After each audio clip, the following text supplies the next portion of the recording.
Good afternoon friends. After lunch வந்து ரொம்ப மெஸ்ஸியாக இருந்தது.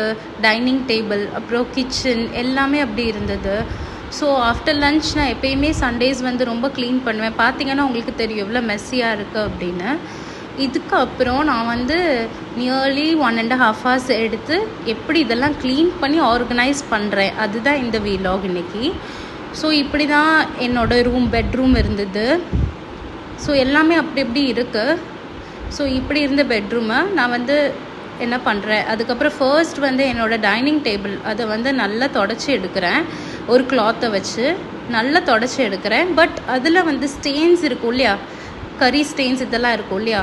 ஸோ வந்து நான் என்ன பண்ணுவேன்னா, ப்ரில் இருக்குல்ல அந்த லிக்விடில் கொஞ்சம் தண்ணி வந்து கலக்கி அதை வந்து ஒரு ஸ்க்ரப்பர் வச்சு லைட்டாக, கிளாஸில் ரொம்ப ஸ்க்ரப் பண்ணக்கூடாது, லைட்டாக அப்படி மேலோட்டால் போட்டு எடுக்கணும்.